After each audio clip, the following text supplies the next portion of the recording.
Listo. Me confirman por favor si es que pueden visualizar mis diapositivas.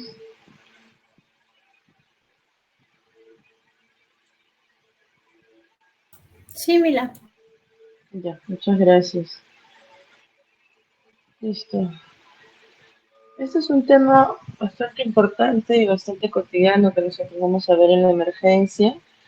Así que, bueno, quien les habla, Milagros Yamunaque, médico residente de primer año del Hospital Hipólito Yrigoyen. Vamos a conversar un poco de este tema. Se denomina emergencia hipertensiva a la elevación de la presión arterial, llámese la presión sistólica mayor a 180 y la diastólica mayor a 120 milímetros de mercurio, junto con la evidencia de aparición o empeoramiento de alguna lesión de un órgano diana, llámese órgano diana, el cerebro, los riñones, daño cardíaco o daño netamente cardíaco. La bibliografía nos comenta que acerca de la epidemiología podemos decir que la frecuencia de muertes al año asociada a la emergencia hipertensiva se halla, o bueno, es mayor al 79%. La media de supervivencia, si esta patología no se trata, es de 10.4 meses. Y hablamos de niveles actuales de presión arterial asociados con la velocidad de la presión, velocidad de la subida de la presión arterial. Y en pacientes con hipertensión arterial crónica, estos toleran unos niveles más altos de presión arterial que los que previamente no han tenido diagnóstico o son normotensos. Si nos referimos específicamente a los daños de órganos diana, tenemos que mencionar que las emergencias hipertensivas necesitan una reducción inmediata de la presión arterial, no necesariamente hasta cifras normales. Después les voy a explicar, bueno, voy a mencionar específicamente cuál, para prevenir o limitar un daño, mayor daño o un daño en los órganos diana. Llámese este tipo de problemas como la encefalopatía hipertensiva, una hemorragia cerebral, un ictus isquémico, un infarto o de miocardio, insuficiencia ventricular izquierda aguda con edema pulmonar, una angina de pecho inestable, la retinopatía hipertensiva, un aneurisma discante de aorta, la falla renal aguda, la preeclampsia severa o la eclampsia en pacientes gestantes. Entonces, ¿cómo vamos a ver a un paciente clínicamente? ¿Cómo lo reconocemos? Depende mucho también del órgano diana que se vaya a afectar. Pero vamos a ver en su mayoría, por ejemplo, si se va a presentar un paciente con encefalopatía hipertensiva, que es lo más común, lo más cotidiano, que nosotros podemos hallar en la emergencia, tenemos un paciente con cefalea, con alteraciones visuales. Alguno puede hallarse también con dolor torácico, con dificultad para respirar o con mareos o vértigo. Y la encefalopatía hipertensiva, específicamente vamos a ver un paciente con somnolencia, letargo, alteración del sensorio, convulsiones, alteraciones visuales como severa cortical, que puede esta ser precedida de la pérdida de conocimiento. Entonces, para el diagnóstico, además de la toma de la presión arterial elevada, para hallar ya también el daño en el órgano diana, tenemos algunas pruebas complementarias ante la sospecha de una emergencia hipertensiva, que podemos tomar primero pruebas comunes por todas las causas potenciales, una fundoscopía, el fondo de ojo, un electrocardiograma de las derivaciones, algunos laboratoriales, como el hemograma completo, el fibrinógeno, el PP, el TPP, medir azoados, urea, creatinina, electrolitos, unas pruebas de embarazo para ver en mujeres en edad fértil. Y hay también pruebas específicas según la indicación que se vaya a dar o según la sospecha que nosotros tengamos por el diagnóstico. Podemos medir troponinas, podemos sacar una placa de tórax, el ecocardiograma, una tomografía o resonancia magnética cerebral, una ecografía renal o de repente la detección de drogas en orina. A diferencia de la emergencia hipertensiva, las urgencias hipertensivas también son, bueno, son una elevación de la presión arterial en pacientes estables sin cambios agudos ni lesión o disfunción de órganos y algo. Entonces, llámese a esta que puede también tener la presión arterial sistólica mayor a 180 y la diastólica mayor a 120 milímetros de mercurio. En este tipo de ocasiones se puede reinstaurar o intensificar los fármacos antihipertensivos. Puede también darse un tratamiento para la ansiedad porque el paciente puede cursar por muchos de estos episodios y tenemos que tener en claro que este tipo de episodios no es una indicación para remitir a un paciente a una sala de urgencia hospitalaria. eh, Se tiene que tener bueno, se puede hacer la reducción inmediata de la presión arterial y podría pasar a un área de hospitalización en área de comunes. Entonces, las guías que tomamos en cuenta, tanto la americana como la europea, nos dan ciertas recomendaciones. Si es que tenemos una toma de presión arterial, tanto la sistólica mayor a 180 y la diastólica mayor a 120. Si tenemos daño de órganos diana, si el daño es nuevo o es un empeoramiento de ese daño, entonces si hay un daño de órgano diana, se cataloga como una emergencia hipertensiva. Puede el paciente ingresar a un área crítica, como es el área de UCI, se clasifica como clase 1 y hay diferentes condiciones que se pueden evaluar en este tipo de pacientes, como una sospecha de disfunción aórtica, la preeclampsia severa en pacientes gestantes, una crisis hipertensiva por feoglositoma. Si es que se da este tipo de patologías, tenemos que reducir la presión arterial sistólica menor a 140 durante la primera hora y menor a 120 en caso de que sea una disección aórtica.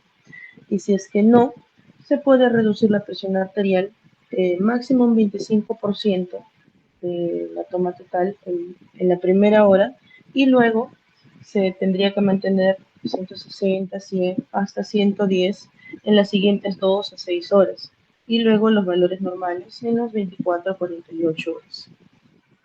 Y si no tenemos el daño del órgano diana, pues es calificado como una urgencia hipertensiva y se puede tener la elevación marcada de la presión arterial, pero se puede dar otro tipo de terapia. Entonces, ¿qué fármacos nosotros podemos usar en este tipo de patología? Los calcioantagonistas que usamos, podemos usar el clobidipino, el nicardipino, los vasodilatadores, que usamos el hidrofosfato de sodio, la nitroglicerina, y los beta bloqueantes, que usamos el molol, el abetalol, alfa bloqueantes, fentolamina, que no tenemos, un vasodilatador directo que es hidralacina y una IECA, que también podemos usar como es en el lacrin. Entonces, acá les presento cuadros específicos de la dosis y algunos comentarios en qué tipo están contraindicados o las recomendaciones que se pueden dar. Por ejemplo, de la familia de los calcioantagonistas tenemos la nicardipina y la clobidipina. La nicardipina se va a usar de dosis inicial de 5 miligramos por hora y aumentar cada 5 minutos la mitad de la dosis, 2.5 miligramos, hasta llegar a un máximo de 15 miligramos por hora. Este está contraindicado en la estenosis aórtica avanzada y no es necesario que no es necesario ajustar la dosis en pacientes de tercera edad, pacientes ancianos. La clobidipina se va a usar un rango de dosis inicial de 1 a 2 miligramos por hora y se puede duplicar cada 90 segundos, cada minuto y medio, hasta que la PEA se acerque a la presión arterial objetivo.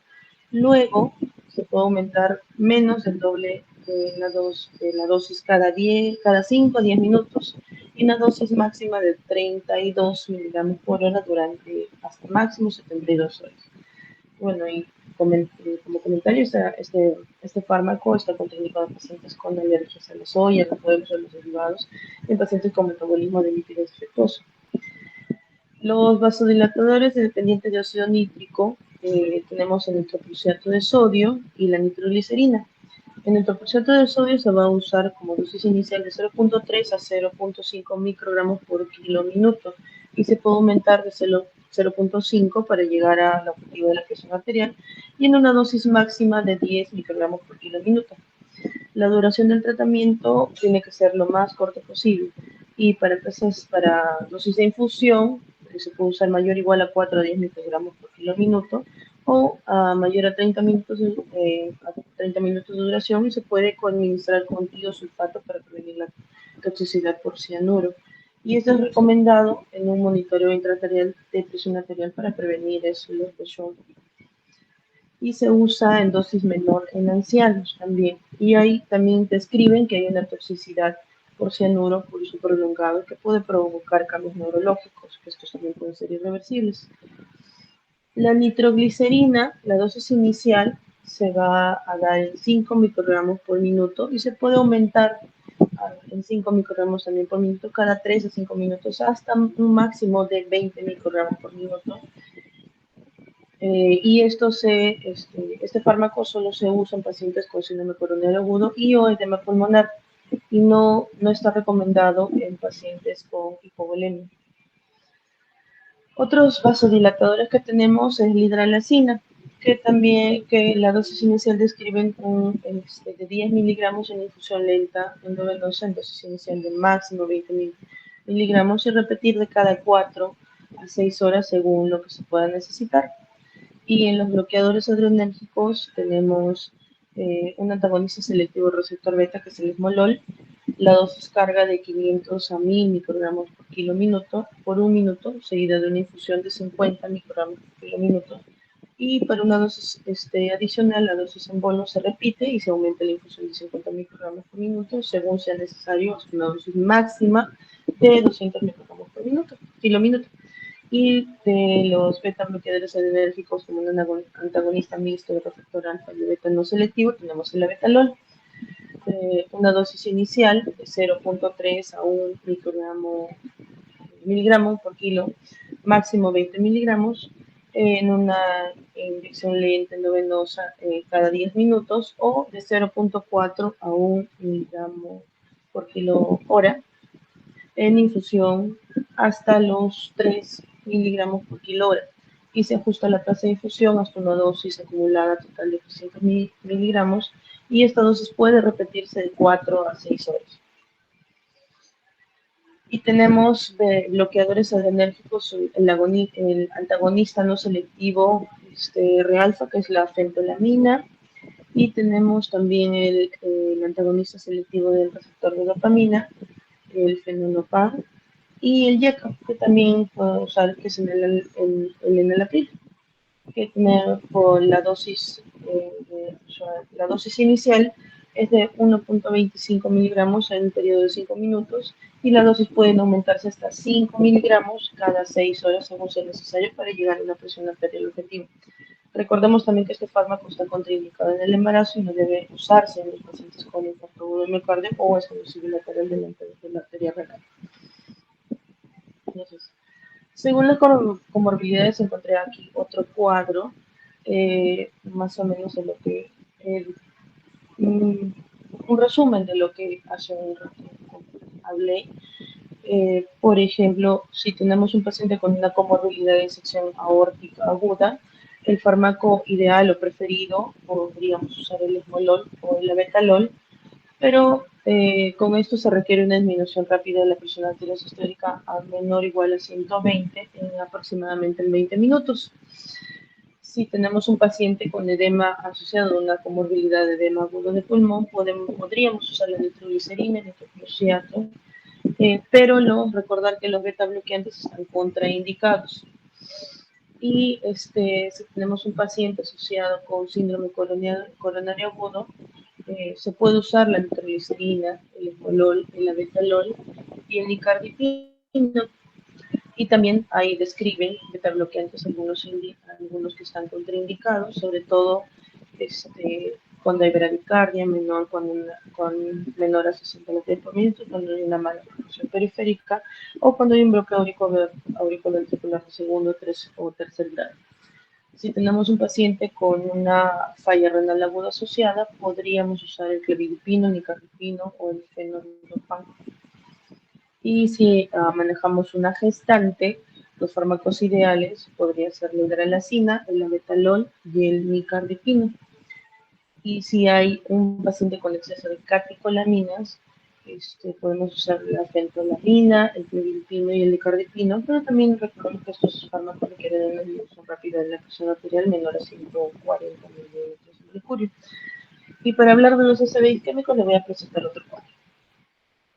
Entonces, si tenemos un paciente con hipertensión en hemorragia cerebral aguda, entonces, cuando es menor a 6 horas, lo que tenemos que tomar en cuenta es que nuestro objetivo es usar, bueno, los agentes de primera línea es el abetalol y la nicardipina, que son los más usados, pero son fármacos de acción más corta, que también podrían ser más beneficiosos.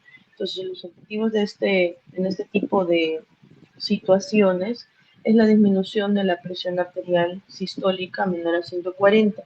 Y si tenemos una presión mayor sistólica mayor a 220, se debe disminuir la presión arterial sistólica con una infusión endovenosa continua y monitoreo cercano de esta misma presión. Y si tenemos un paciente con hipertensión en ACV isquémico agudo, que se habla menor a 72 horas desde el inicio de los síntomas y una presión arterial elevada, entonces tenemos que evaluar si el paciente primero es candidato para la fibrinólisis. Si lo es, tenemos que tomar en cuenta la meta, que es disminuir la presión arterial sistólica menor a 185 y la diastólica a menos a 110 antes de iniciar la fibrinolisis. Y tenemos que mantener la presión arterial menor a 180, 105 en las primeras 24 horas post fibrinolisis. Esto es un dato muy importante que nosotros siempre lo mencionábamos cuando hacíamos los procedimientos de fibrinolisis. Y si no, este paciente no es candidato para la fibrinolisis, tenemos dos casos. Cuando la presión arterial es menor a 220 sobre 120, se debe iniciar o reiniciar el tratamiento de hipertensión dentro de las 48 a 72 horas, luego de un ACV agudo eh, no, que no es efectivo para prevenir la muerte o la dependencia. Y si tenemos una presión arterial mayor a 220 sobre 120, se debe bajar la presión arterial el 15% en las primeras 24 horas. Entonces, según el daño del órgano diana que se podría presentar asociado en ese tipo de eventos con los pacientes, las guías describen ciertos detalles. Por ejemplo, si tenemos un paciente con una encefalopatía hipertensiva, se debe disminuir la presión arterial máximo al 25% en la primera hora. Si este paciente está estable, se debe disminuir la presión arterial a 160 sobre 100 milímetros de mercurio y luego mantenerlo normal de las 24 a 48 horas. Los fármacos más usados en este tipo de asociación es el abetalol, el nicardipino y el nitrofloxato. Si tenemos un paciente con una hemorragia cerebral aguda, entonces si la presión arterial sistólica es mayor a 220, se debe disminuir a que sea menor a 180. Y si la presión arterial sistólica es menor a 220, no es necesario bajarla. Fármacos usados en este tipo de eventos, labetalol, nicardipino y urapidil. Cuando tenemos un daño de órgano diana con el ACV isquémico agudo, como ya lo había mencionado, si es candidato de trombólisis, lo ideal es disminuir la presión arterial a menos de 185, 110 y se debe mantener menor a 180, 105 en las primeras 24 horas. Y si no se tromboliza este paciente y la presión arterial es mayor a 220 sobre 120, se debe bajar la presión arterial en un aproximado 15% en las primeras 24 horas. Fármacos usados aquí, el abetalol, el nicardipino y el nitrofloxato. Entonces, cuando se asocia a una hipertensión maligna, se debe disminuir la presión arterial en un 25% en la primera hora. Si está estable, disminuirlo solamente a la presión arterial a 160 sobre 100 milímetros de mercurio y luego mantenerla normal de las 24 a las 48 horas. ¿Qué fármacos podemos usar? La betalol, micardipino, metoprolol y urapilina. Y si hay daño renal, como la falla renal aguda, eh, muy parecido. Disminuir la presión arterial máxima en un 25% en la primera hora, si es estable, menor a la presión arterial, bajarla hasta 160-110 y luego mantenerla normal de 24 a las 48 horas. ¿Qué fármacos podríamos usar? Clavidipino, nicardipino y fenolocano. Listo. Y si tenemos, por ejemplo, una asociación con síndrome coronario agudo, también muy parecido. Disminuir la presión arterial máxima en un 25% en la primera hora, si está estable, disminuirla a 160 sobre 110 y luego, normal de las 20, luego mantenerla normal de las 24 a 48 horas. Aquí podemos usar la nitroglicerina, la betalol y el urapilin.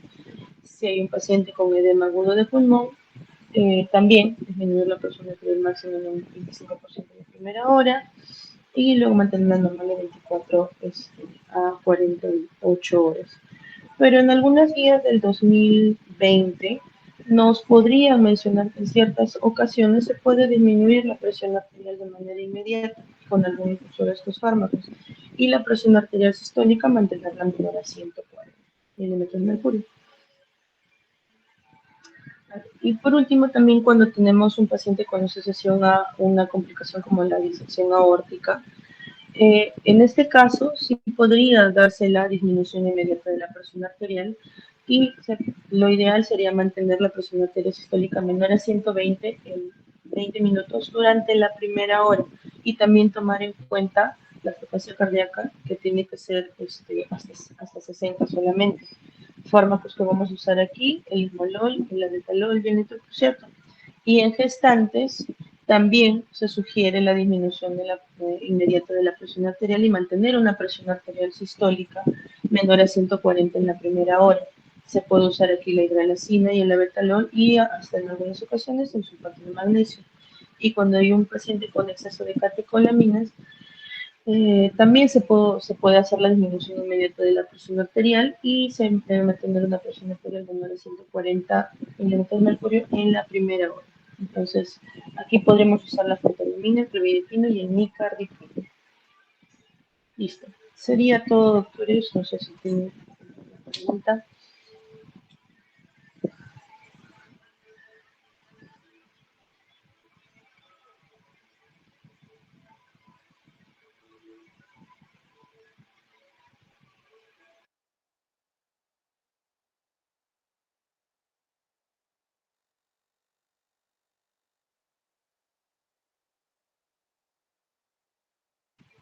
¿Cuál cuadro, doctor? ¿La exposición en sí? Ok, voy a compartir pantalla entonces.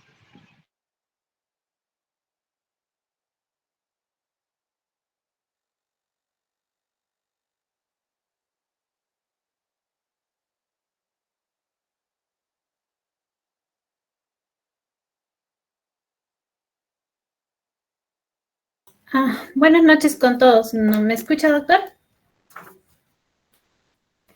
Buenas noches con todos.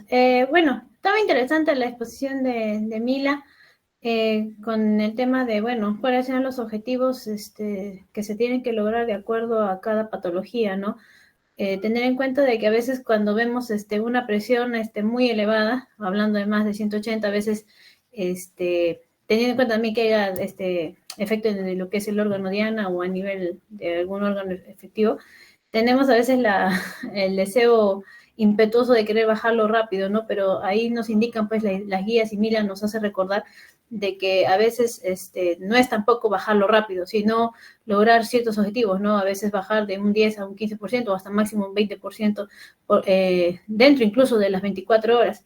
Y tener en cuenta también el órgano que que está aparentemente afectado, ¿no? Porque no es lo mismo bajar, por ejemplo, la presión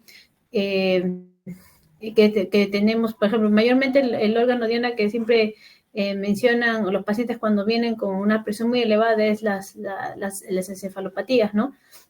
Que el objetivo quizás no sea bajarlo tan rápido como, por ejemplo, en una disección de órganos, ¿no? Si hay riesgo de una disección de aorta, ahí sí tendríamos que bajar mucho más rápida los valores de la presión, ¿no?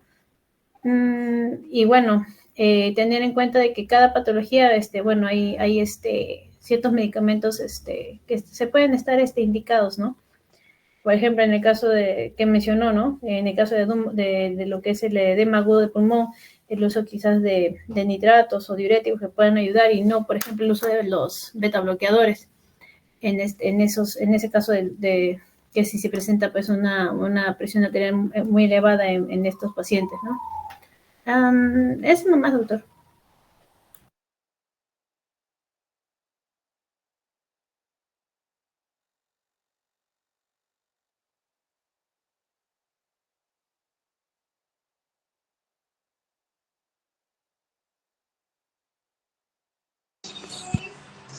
Doctor, ¿me escucha? Yo tengo una pregunta, algo de que siempre está o siempre vienen las dudas sobre cómo poner el diagnóstico o cuándo diagnosticarlo. A ver, si yo tengo un paciente que ingresa a trauma shock con una presión arterial de 190, 180, 100 y viene refiriendo cefalea, ¿cómo lo catalogan ese paciente?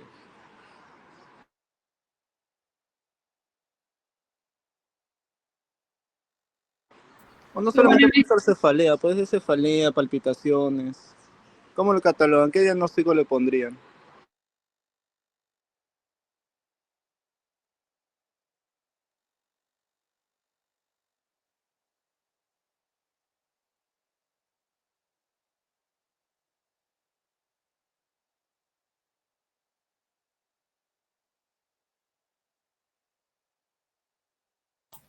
por ejemplo, hubo una vez como que una discusión que tuvimos con uno de nuestros asistentes sobre ese tema, porque la definición nos dice pues que las presiones sean mayores de 180 más la presencia de alguna alteración de órgano, de daño de órgano, ¿no? Y decíamos, bueno, si no hay órgano afectado, sería solamente Crisis hipertensiva. una crisis o urgencia, una crisis. Urgencia sería. Crisis. Crisis hipertensiva, crisis Pero hipertensiva. si ya hay presencia de órgano, entonces ya de por sí sería una emergencia, porque nos hizo ese comentario, ¿qué pasaría si es una paciente que tenga, no digamos 180, sino 170, ya tiene de daño de órgano? ¿Lo consideran emergencia o urgencia? O crisis.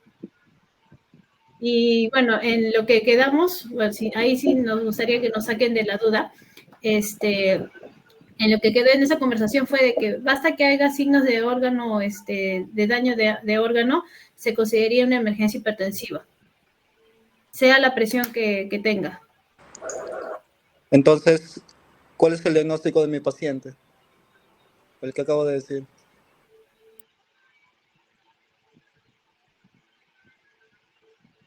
Podría ser una crisis hipertensiva, si es que no hay afección no sé, papiledema, o si solamente refiere cefalea, ¿no?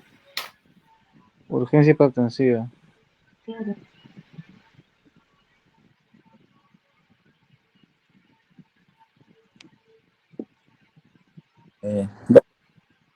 No hay evidencia de un daño específico órgano diana. La cefalea es un síntoma muy común en los pacientes con hipertensión.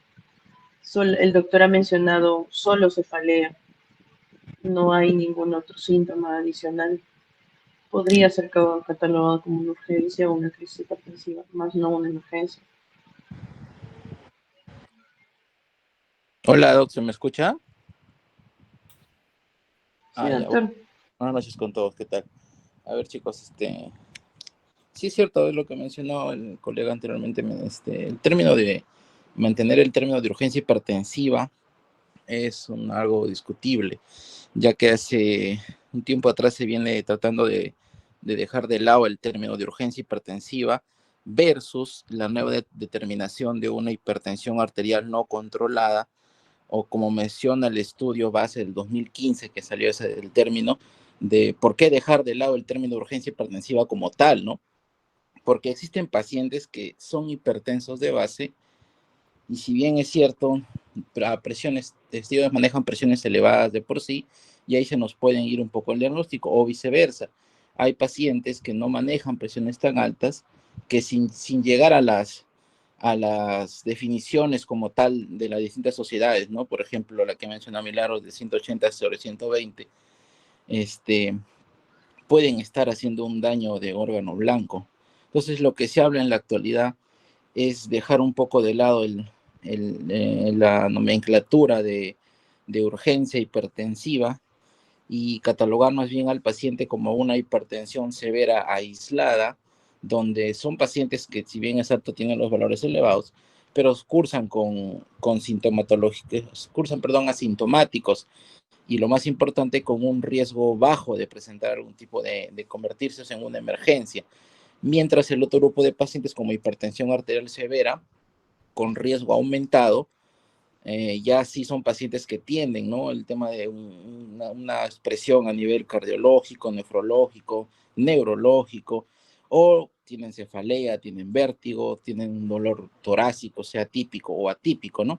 Entonces, ahí es donde está siempre la discusión de nosotros del tema de saber distinguir esa terminología, ya que, y también repercute el término del manejo de estos pacientes, porque nosotros sabemos que un paciente con una urgencia hipertensiva, entre comillas, podría ser manejado tranquilamente en el ámbito ambulatorio, es lo que algunas guías nos mencionan.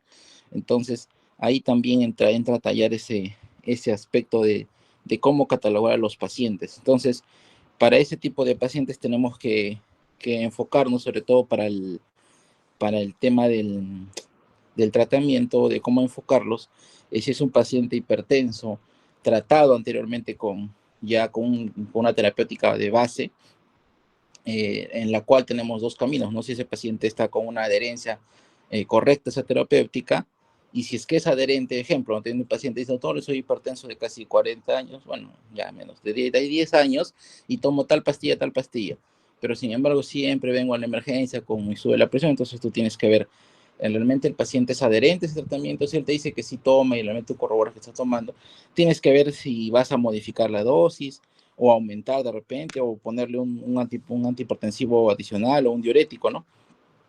Y el otro es la hipertensión arterial no tratada, ¿no? Un paciente que te llega de debut, paciente que nunca tenía hipertensión y llega de frente, ahí ya tienes que volver a otra cosa. Y sobre todo, para las metas que habló Milagros, está bien, pero bueno, hasta donde yo he tratado de investigar, actualmente se maneja un poquito más el tema para urgencia como tal, o para una hipertensión arterial no controlada, se maneja más una meta en presión arterial media, ¿no? Que te dice, redúcela al 20% dentro de las 24 a 48 horas, ¿no? Y nunca llevar a ese paciente a presiones normales. Y ya cuando te vas al tema de emergencia hipertensiva como tal, ya depende del manejo de cuál sea tu órgano blanco, ¿no? Si es corazón, si es cerebro, dependiendo de cada uno de ellos vas a estimar tu meta de manejo y qué vas a usar. Ahora, algo que sí, eso ya va como pregunta para la expositora, es, si bien es cierto, ya mencionado, ¿no?, los fármacos, todo que se pueden utilizar, pero no he visto que hayas mencionado dosis, Milagros. Y la pregunta va para eso, porque creo que es fácil saber, ¿no? Decir, ya pues uso la betalol, uso cardesmolol, nicardipino, nitroglicerina, nitroprusiato, pero una vez que tienes el paciente ahí en tu emergencia, en trauma shock, ¿cómo lo usas, no? Entonces mi pregunta sería esa, ¿no? ¿Tienes algún acercamiento o has investigado sobre cuáles son las dosis que recomiendan las guías, los estudios, de lo que más usamos, ¿no? Porque esmolol creo que no se usa muy frecuentemente por su disponibilidad. La betalol sí, casi creo que todos los hospitales de nivel alto tienen la betalol. Y además es más accesible. En nitroglicerina, nitroprusiato, ya nicardipino, clevidipino, bueno, esos son otros, son fármacos que a veces no ni siquiera lo podemos encontrar, pero al menos de los más usuales. ¿Cuál sería sus dosis y cuál sería la forma que vas a usar?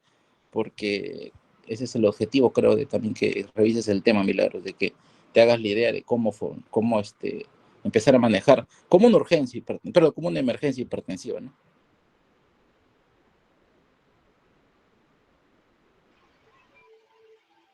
Ya, doctor, sí mencioné las dosis. Es más, he presentado algunos cuadros según los fármacos usados. Acá justo estoy repitiendo, ¿no? A ver, Lo que yo encontré es, por ejemplo, el abetalol que usamos. El abetalol menciona la bibliografía que yo estoy usando, una dosis inicial de 0.3 a 1 miligramo por kilo y en máximo a 20 miligramos en una inyección lenta de cada 10 minutos o de 0.4 a 1 miligramo por kilo hora en infusión hasta llegar a los 3 miligramos por kilo hora y se ajusta en infusión hasta una dosis acumulada de 300 miligramos y esta dosis se puede repetir de 4 a 6 horas. Por ejemplo, el abetalol es lo que usamos nosotros.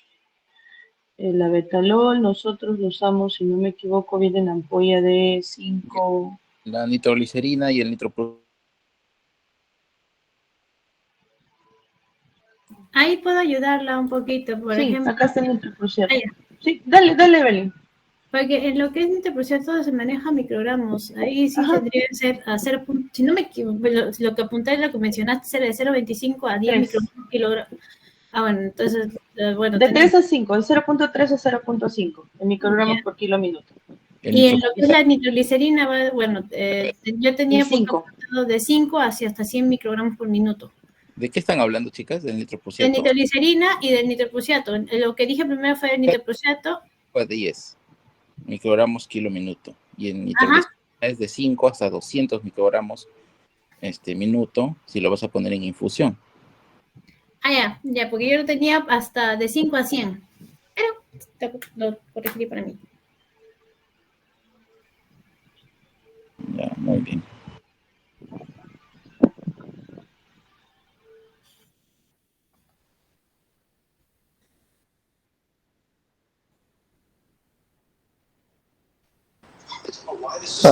Bueno, siempre queda esa duda sobre las definiciones, ¿no? Porque si le pones un diagnóstico, de acuerdo a eso va a venir tu manejo. Si estos pacientes, como el caso de que yo había presentado, yo lo hubiese manejado como una hipertensión no controlada, ¿no? El término de crisis hipertensiva ya no se está utilizando por las confusiones que daba. Solamente están los términos de o es hipertensión arterial no controlada o es emergencia hipertensiva. Y depende de eso ver nuestro diagnóstico. Ahora, como dicen, los pacientes pueden presentar tanto cefalea, palpitaciones y eso, y no tener el daño de órgano blanco. Entonces, sería cosa de tener la evidencia del daño de órgano blanco para nosotros saber, bueno, el daño de órgano para nosotros ir a nuestro tratamiento para poder saber cuánto le vamos a bajar la presión a estos pacientes, ¿no? Porque solicitamos tomografías, vemos alguna focalización o algo, y dependiendo de eso vamos a nuestros objetivos de presión arterial. Tengo una duda. Doctor, preguntando lo que usted preguntó, doctor Carlos Molina, para que me quede claro, porque verdad que ese tema de las definiciones fue un debate de no sé cuántas horas en mi servicio con mi asistente. En su ejemplo, tomando en cuenta su ejemplo, si usted qué diagnóstico le pondría a lo que mencionó, si solamente mencionando que tenía la presión y la cefalea. Yo lo pondría como una hipertensión no controlada. Ok, entonces vendría a ser como, bueno, en lo que antes conocíamos como urgencia hipertensiva, ¿correcto? Sí. Ah, ya, correcto. Eso quería que me quede claro. Entonces, recién ya cuando tenemos estudios o ya mayor información del paciente o algún indicativo de riesgo de daño de órgano, entonces ahí sí ya cambiaría la definición, ¿correcto? Sería una sospecha, sería una gran sospecha para nosotros catalogarlo así. Porque te pongo ese ejemplo de un hipertenso de 170, ¿sí? con cefalea, de que esto lo puede presentar cualquier persona, versus un paciente con 180, 190 y está con mal patrón respiratorio, con mal patrón ventilatorio, o lo ves focalizando todo en mi cuerpo. Entonces, como que ya tienes una alta sospecha de que, seguramente debe tener un deseo hemorrágico. Entonces, no toco esta presión hasta tomar la tomografía y ver si hay sangrado o no, para ver ahí si necesito bajar la presión, cuándo la bajo y eso. Ya, doctor, muchas gracias. Sí, ese tema de las definiciones, siempre ha sido un debate. Muchas gracias por aclararme. Ahora, no quiere decir de que un paciente, eh, o sea, puedes poner tu primera impresión diagnóstico con hipertensión arterial no controlada, ¿no? También se puede descartar algún otro, depende del examen físico que encuentre, pues, ¿no? Y se convierte en una emergencia hipertensiva.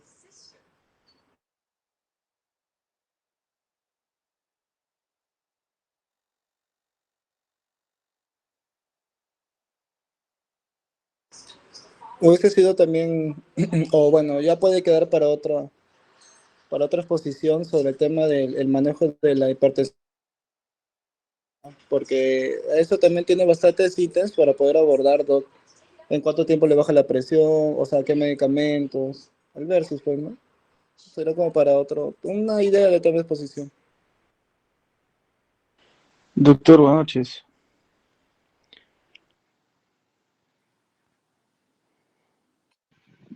Sí, disculpe que no pude hablar antes.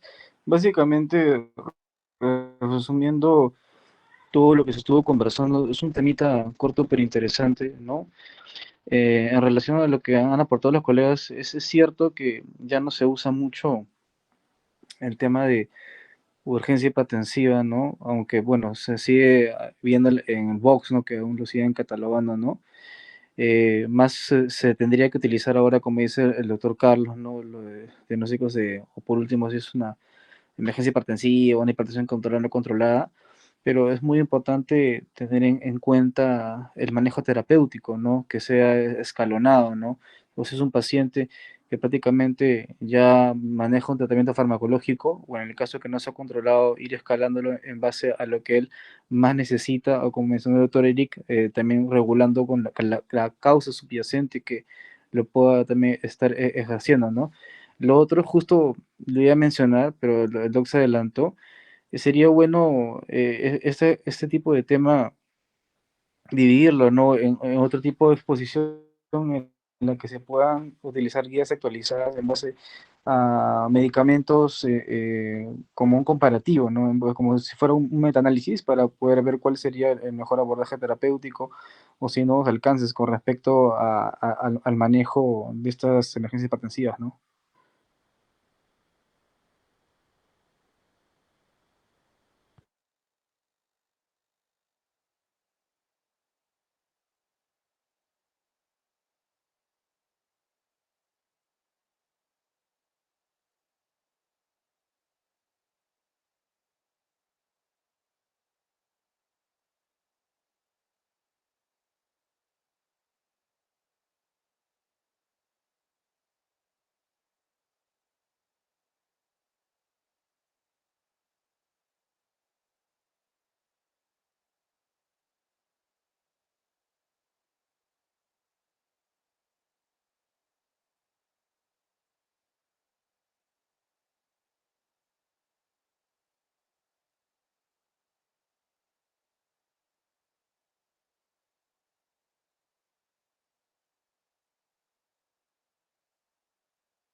Doc, disculpe, para poder culminar mi aporte, es completamente cierto lo que usted dice, ¿no?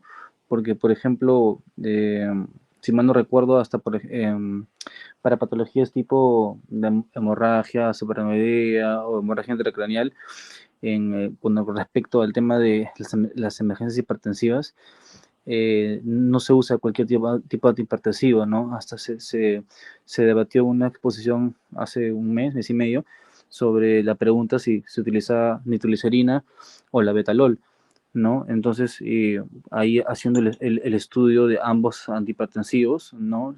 Por ejemplo, yo que había leído, encontré que se prefería la betalol contra la nitroglicerina debido a que tenía un mejor efecto hipertensivo y a diferencia de la nitro, que era un potente vasodilatador, no alteraba el flujo sanguíneo, ¿no? Que es lo que se tiene que mantener, la perfusión sanguínea. Entonces, dependiendo de cada patología, como se dice más adelante que se va a ver, sería bonito también ir haciendo como que un versus, como mencionó el doctor, entre cada hipertensivo y poco a poco hacer un consolidado general, ¿no?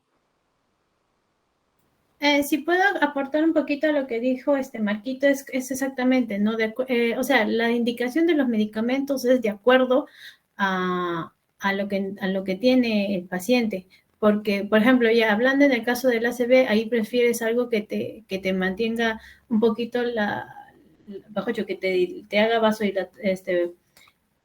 mejor dicho, que los nitroprusiatos pues tienen efecto vasodilatador y que al final pues favorezca pues mayor sangrado, ¿no? Hablando pues de una hemorragia, ¿no? E incluso, por ejemplo, en lo que son patologías como edema de pulmón están contraindicados los betabloqueadores. Entonces, siempre se tiene que tener en cuenta de que dependiendo de la patología que tengamos, ahí debemos escoger el medicamento apropiado, ¿no?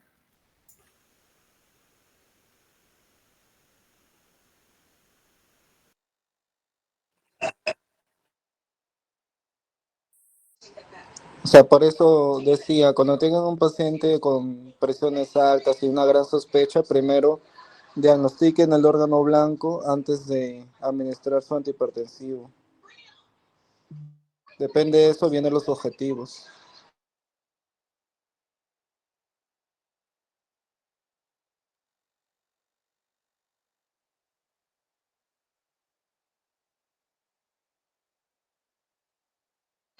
Algo de que, o sea, me gustaría haber leído, la verdad no lo he leído, tampoco no lo he buscado muy a fondo, es o sea, en cuánto tiempo debería resolver esa infusión de endovenosa, ¿no? ¿En cuánto tiempo debería resolver esa emergencia hipertensiva? Para nosotros agregar los otros antihipertensivos y ir desescalando la infusión.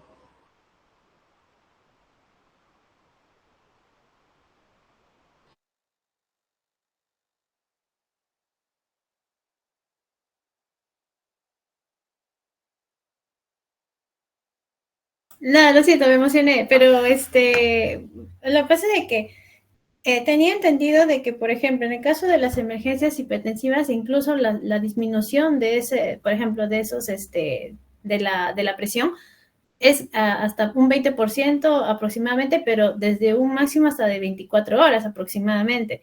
Entonces, yo entiendo o asumo de que entonces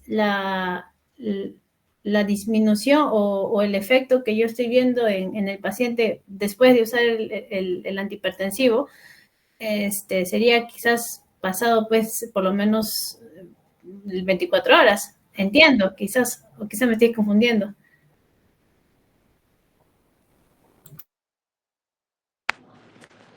Eh, Ahí me parece que hay dos cosas, ¿no?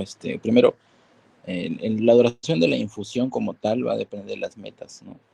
Porque, o si nos referimos de repente a cuándo agregar antihipertensivos orales, que eso sí está definido, se supone que tú debes, en emergencia estoy hablando obviamente, ¿no? Antihipertensivos orales se recomienda entre las 6 a 12 horas después de iniciada la dosis endovenosa del antihipertensivo que tú hayas elegido. Deberías iniciar ya el antihipertensivo oral que corresponda, ¿ya? Y el otro del retiro, ahí sí está más o menos ubicado lo que dijo Evelyn, ¿no? Hasta 48 horas. Supone que entre las primeras horas, entre la primera y segunda hora, En general podemos reducir hasta un 25%, pero de la presión arterial media, manteniendo una sistólica mayor a 100. Obviamente esto hablando en general, ¿no? Porque ya vimos que cada cuadro tiene sus metas, ¿no? De ahí de 2 a 6 horas mantienes, ¿no? Sistólica en 360 y diastólica 110. Y de ahí creo que de 6 a 24 se mantiene igual. Y a las 48 horas ya vas fijando tu meta de acuerdo a cómo vaya evolucionando tu paciente o a qué patología tenga de fondo. Pero más o menos eso es lo que había leído. Como digo, el tema de los antidepresivos orales sí está establecido. Dice 6 a 12 horas después del endovenoso. Y el otro ya depende mucho de la evolución y de qué guía sigas, pues, ¿no? Entonces, para que me quede claro, el inicio de los antihipertensivos orales es a las 6 y 12 horas después de la terapia endovenosa, ¿correcto? Entre 6 a 12 horas después de iniciar tu endovenoso, pues tendrías ya que iniciar algún antihipertensivo oral, porque se supone que tu paciente obviamente no se va a quedar toda la vida con antihipertensivo endovenoso, pues no tienes que ya sacarlo a vía oral. Entonces eso es lo que le recomiendo las revisiones. Ahora el resto ya depende, como te digo, de cada meta del órgano que haya afectado a tu paciente. Gracias.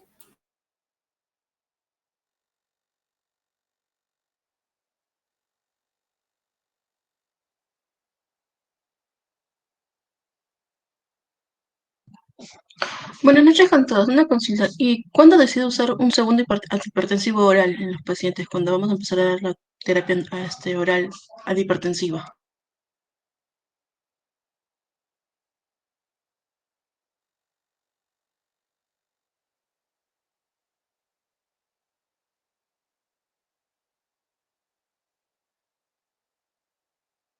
Doc, buenas noches. Es que he visto que cuando empezamos a retirar el antihipertensivo endovenoso, usamos ya el antihipertensivo oral como estaba indicado, pero he visto en algunos casos que hay varios pacientes que le llegan a poner hasta 4 hipertensivos orales para poder mantener una presión arterial objetiva.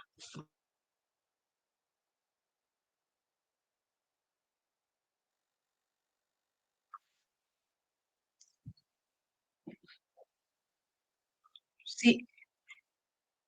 Ujú. Y bueno, ¿cuándo decides seguir agregando más antihipertensivos? Si inicias con uno, inicias con dos, ¿en qué momento empiezas a llegar a usar un cuarto antihipertensivo?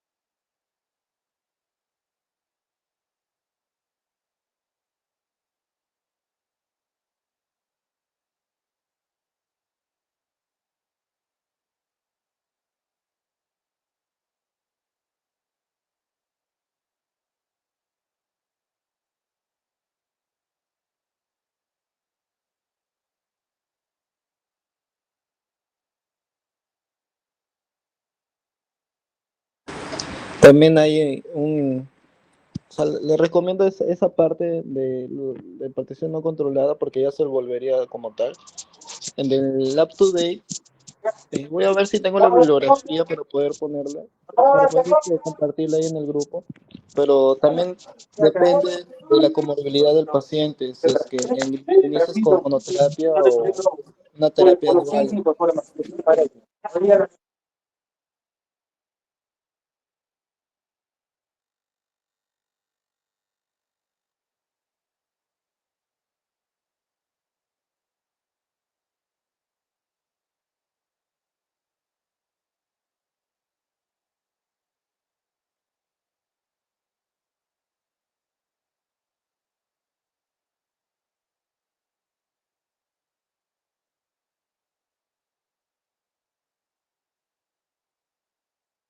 Doctor, buenas noches. Disculpe. En relación al tema o el caso de la patología de disección aórtica, no, uno de los objetivos es bajar, pues, ¿no?, la presión arterial sistólica menor a 120, ¿no?, con el labetalol. Y también uno de los objetivos ahí es reducir la frecuencia cardíaca a menos de 60.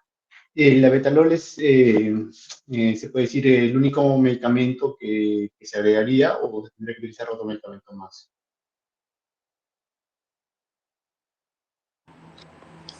La Betalol sugieren porque tiene una acción más rápida, porque la disección de aorta es el único caso de la emergencia hipertensiva en la que tú tienes que bajar la presión arterial lo más rápido posible a esos valores objetivos. Y la Betalol hace tiempo de vida acción más rápida. Bueno, Doc, también, o sea que, perdón, no, sino que para responder un poquito a su pregunta, doctora médico, también, bueno, yo había leído de que aparte de usar la betalol se puede incluso combinar con el uso de otro antihipertensivo como el nitroprusiato para poder, pues, reducir mucho más rápido la presión e incluso hasta usar el nicardipino para poder obtener las presiones objetivas, ¿no? Que como muy bien explicó también el doctor, que incluso las presiones arteriales tienen que ser incluso menores de 120, e incluso la indicación es tratar de bajar, si no me equivoco, hasta en menos de 10 minutos, por el riesgo de, pues, de que esa disección pues, pueda sangrar.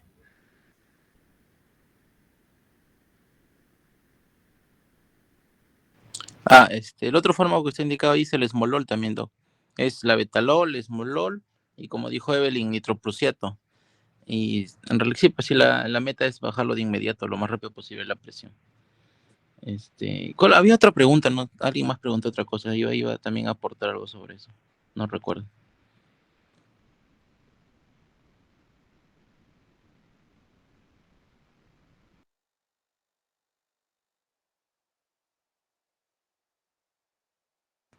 Ya, claro, claro. Sobre eso, si bien es cierto, claro, el doctor Gabriel lo respondió, ¿no?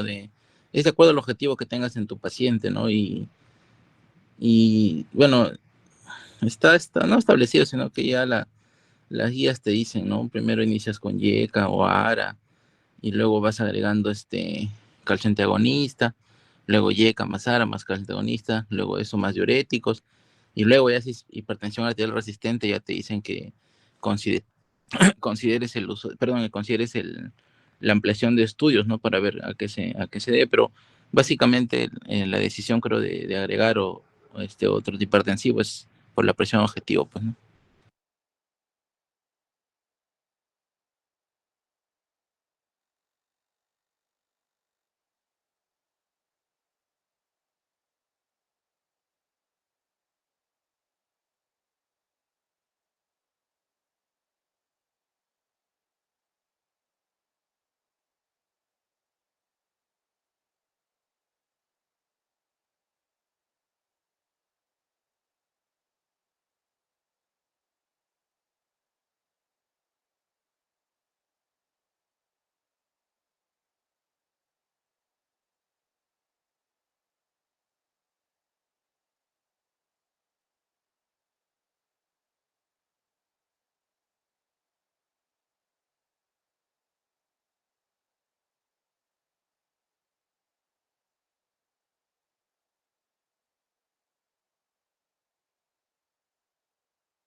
Gracias con todo. Buenas noches. Bueno, gracias.